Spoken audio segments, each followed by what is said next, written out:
house looked exactly the same. That's the first thing I noticed when my husband pulled the rental car onto Birchwood Drive, the same pale yellow siding my grandmother had chosen 40 years ago, the same crooked mailbox that had been leaning since I was 9 years old, the same oak tree in the front yard that I used to climb when I needed to disappear from everything happening inside those walls. 17 years. I had stayed away for 17 years, and the house hadn't changed at all. I had. My name is Simone. Wait, let me back up, because if I start here, at this driveway, on this gray October morning, you won't understand why my hands were shaking, or why my husband kept glancing at me from the driver's seat, with that quiet, steady look he gets when he's worried but doesn't want to say so. You need to understand what this house was before you can understand what it meant for me to come back to it. I was 14 when my mother remarried. My father had been gone since I was 3. Not dead, just gone. Which is somehow worse because gone means a choice was made. My mother did everything she could, working doubles at the hospital, making sure I had what I needed, showing up to every school play even when she was running on 4 hours of sleep. She was my whole world. So when she sat me down one evening and told me she'd met someone, I tried to be happy for her. I really did. His name was Roland. He came with a firm handshake and a too-wide smile and a habit of calling me kiddo in a way that made my skin crawl even when I couldn't explain why. He was a county commissioner in our small town in rural Ohio, which meant he knew everyone, owed favors to no one, and was used to getting exactly what he wanted. My mother thought he was stable, dependable. After years of doing it alone, I think she just wanted someone to lean on. I understood that even then. What I didn't understand, what took me years to piece together, was that Roland had decided the moment he walked through our door that I was a problem to be managed. It started small. The way he'd cut me off mid-sentence at dinner. The way he'd suggest, with a smile, that I was being oversensitive whenever I pushed back. The way he'd remind my mother, in front of me, how much he was doing for us, how much we owed him, how lucky we were. By the time I was 16, I had learned to make myself very small. I ate quietly. I kept my grades up. I stayed in my room. It wasn't enough. The fight that ended everything wasn't even a big one by Roland's standards. I had gotten into the honors program at a magnet school 2 towns over, a real opportunity, the kind my mother had always pushed me toward. I came home excited, barely able to get the words out fast enough. My mother hugged me. Roland looked up from his recliner and said flatly that I wasn't going. Too far, too expensive, too much disruption. I said that was my decision to make.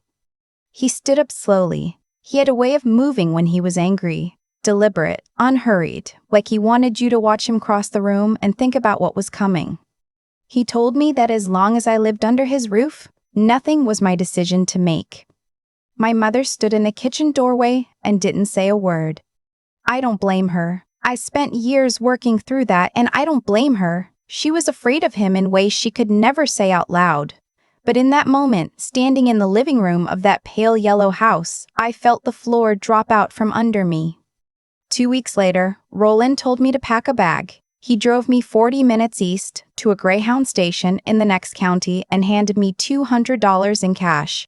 He told me I had a cousin in Pittsburgh who might take me in. He told me not to call the house. He told me my mother knew. I was 17 years old. My cousin Adele didn't have much space, but she had a pull-out couch and more decency than anyone else in my family had shown me. She let me stay through the rest of high school. I worked afternoons at a sandwich shop on Carson Street. I filed for emancipation 6 months after I arrived, and a very tired public defender helped me get it done. I aged out of the system on my own terms, which is a strange thing to be proud of, but I am. The years that followed were not easy, but they were mine. I put myself through community college, then transferred on a scholarship to Ohio State. I became a licensed social worker, which will surprise no one who's heard this story. I work with teenagers now, specifically teenagers in unstable home situations, and I am very good at my job because I know exactly what they're not saying. I met my husband, Jonathan, at a conference in Columbus 8 years ago. He was presenting on federal child welfare policy. I was in the back row eating a granola bar, And he made a joke that I was the only person in the room who laughed at. We got coffee after. We got married 3 years later. Jonathan works for the Department of Justice. I say this not to brag, I say it because it becomes important later. I had no contact with Roland for 17 years. My mother and I spoke, sometimes, quietly, in short calls that felt like whispering in a library, like we were both afraid of being overheard. She told me what I needed to know and nothing more. She was fine. She was managing. She was okay. I learned to read between those lines. I sent her cards on her birthday. I prayed, in my way, that she was more okay than she sounded. Then last spring, my aunt, my mother's sister, Claudette, called me on a Thursday afternoon. I was in my car outside a gas station in suburban Columbus, and she said, before I could even say hello, "Your mother had a stroke. She didn't make it, baby. I'm so sorry." I sat in that parking lot for 45 minutes. I couldn't move. I couldn't cry. I just sat there with my hands in my lap, listening to the sound of traffic passing on the highway, thinking about a woman who used to sing off-key while she made pancakes on Sunday mornings, and who had, somewhere along the way, become someone I could only love from a distance. Jonathan drove home from DC that same night. We talked about whether I should go back, whether it was safe. Not physically, Roland wasn't going to hit me in a funeral home, but safe in the way that matters when you've spent years building a self that still has fault lines. Jonathan said it was my choice, completely. Then he said, "But if you go, I'm going with you." He also said some other things, quietly. Specifically, he'd been doing some research, he told me, some background. He asked if I remembered the life insurance policy my mother had taken out when I was born, a policy that named me as the primary beneficiary. He'd spoken to Claudette, who'd found some paperwork. He'd made some calls. I didn't ask too many questions. I knew Jonathan well enough to understand that when he got that particular look on his face, careful, methodical, almost expressionless, something was already in motion. We drove to Keltonville on a Friday. The visitation was that evening. The funeral was the next morning. I wore a dark green dress because my mother had always said black washed me out. I did my hair the way she liked it. I held Jonathan's hand the entire drive down Route 33 and watched the flat Ohio fields pass by the window, all that familiar nothing, all that sky. The funeral home was on the main square, next to a hardware store and a diner that I remembered from childhood. There were maybe 60 people inside when we arrived. Small-town Ohio, everyone knows everyone, and my mother had been well-liked before Roland had slowly limited who she could see and when. I saw him immediately. Roland was standing near the casket in a dark suit, accepting condolences, shaking hands. He looked older, heavier. The too-wide smile was still there, deployed efficiently each time someone approached him. He looked like a man presiding over an event, not grieving at one. He hadn't seen me yet. Claudette found me first and wrapped both arms around me without saying anything. That was what finally made me cry. Just that. Just someone who knew the whole story holding on without needing to explain anything. We stood like that for a minute, and then she pulled back and looked at me carefully, the way family does when they're assessing damage. "You okay?" she said. "Not even a little," I said, "but I'm here." I went to see my mother. The casket was open. She looked peaceful, which is what people always say, but it was also true. The tension I had seen in her face every time Roland entered a room was gone. She looked like the woman who used to sing off-key on Sunday mornings. I stood there for a long time. I said what I needed to say, silently, the way you do when there's no one left to hear it out loud. I felt Roland before I saw him. That's the only way I can describe it. A shift in the room, a drop in temperature. I turned around and he was 5 feet away, looking at me with an expression I recognized from childhood. Pleasant on the surface, something else entirely underneath. "I wasn't sure you'd come," he said. "Of course I came," I said. "She was my mother." "Right." He nodded slowly, looking past me toward the casket. "Well, it means a lot that you made the effort." The effort. 17 years and he was going to frame my presence as an effort. "Roland," I said, keeping my voice even, "I'd like some time with my family today." "This is my family," he said. "You left, remember? You made that choice." And there it was, 17 years, and he was still rewriting it. Still casting himself as the reasonable one, the patient one, the man who'd been left behind by a difficult teenager. I was 17, I said. You put me on a bus. His expression didn't change, but something behind his eyes did. He stepped slightly closer. I'd encourage you, he said quietly, to be careful about what you say and where you say it. There are a lot of people in this room who know me. I know, I said. I'm counting on it. He blinked. Just once. Then the smile came back. Jonathan appeared at my shoulder. Roland's eyes moved to him, assessing. This is my husband, I said. Jonathan extended his hand. Jonathan Mercer, he said. I've heard a lot about you, Roland. Roland shook it. Good things, I hope, he said, doing the smile. Comprehensive things, Jonathan said pleasantly. I could see Roland trying to read that and coming up empty. He excused himself after a moment, drifting back toward his side of the room, and I let out a breath I hadn't realized I was holding. The funeral the next morning was a church service, which meant it was technically open to the public and Roland couldn't control who sat where. I sat in the third row with Claudette and her husband. Jonathan sat beside me. Roland sat in the front row and did not look back at us once. The service was beautiful. The pastor had known my mother for 30 years and talked about her laugh, her patience, her quiet stubbornness. I heard her in every word of it. Afterward, in the church parking lot, Roland found me again. He had 2 men with him this time. One was his personal attorney, a man named Breck who'd been doing Roland's legal work for 20 years, and the other was the county sheriff, a man named Aldous, who had apparently been Roland's hunting buddy since 1994. They walked toward us in a loose triangle. I think we should have a conversation, Roland said, about your mother's estate. I had been expecting this. Okay, I said. Your mother updated her will in 2019, Breck said, holding a folder.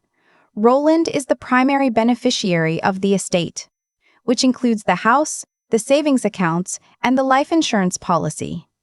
The life insurance policy that was taken out in 1991, I said, when I was born, with me listed as the primary beneficiary. A brief pause. That policy was updated, Breck said. I'd like to see the documentation, I said. I don't think you're entitled to. She's entitled to a copy of any policy in which she is or was named as a beneficiary, Jonathan said without raising his voice. That's Ohio Revised Code 39111.14. I'd be happy to provide the citation. Another pause, longer. Roland's eyes moved to Jonathan. And what is it you do exactly? I work for the federal government, Jonathan said. Specifically, I work in the Financial Crimes Unit of the Department of Justice. The parking lot was quiet for a moment. A bird somewhere in the oak trees. The sound of cars leaving the lot. Roland recovered. He was practiced at recovering. That's very impressive, he said. But this is a private family matter. Agreed, Jonathan said, which is why we'd prefer to resolve it privately. There's nothing to resolve, Breck said, and I could hear the performance in his voice, the bluster that comes from decades of being the most intimidating person in any small-town room. The will is clear. The insurance policy was updated. If you want to contest it, you can file in probate court and spend the next 3 years doing it. We might not need 3 years, I said. Breck looked at me. Excuse me? The original policy, I said, was through a federal insurance trust. That's important because federal policies have specific documentation requirements for beneficiary changes. The insurer keeps independent records, not just the copies held by the policyholder or the estate. So if the update wasn't filed correctly with the right signatures and witnesses, it doesn't actually hold. I watched Breck and Roland look at each other. We've already been in contact with the trust administrator, Jonathan said. We have a call scheduled for Monday. I think what's happening here, Roland said. And now the pleasantness was wearing thin. I could hear the edges of the other thing coming through. Is that a girl who walked away from this family a long time ago has come back looking for something she's not entitled to. I didn't walk away, I said. You put me on a bus.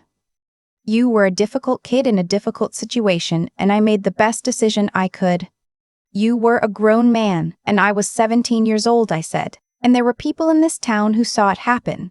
Claudette, my mother's neighbor, Mrs. Ferrante, the woman who ran the shelter 2 towns over where I spent my first 3 nights before I could get to Pittsburgh. I paused. Do you want me to keep going? Roland's jaw was tight. This is private property, Aldous said, and I almost laughed because we were standing in a church parking lot. I'd ask you to take this conversation elsewhere. Of course, Jonathan said. We'll be in touch through official channels. We walked back to the rental car. I didn't look back. Jonathan opened my door and then walked around to his side, and as he started the engine, he said, quietly, You did well. What happens Monday? I asked. Monday, he said. The trust administrator confirms that the beneficiary update in 2019 was never properly executed.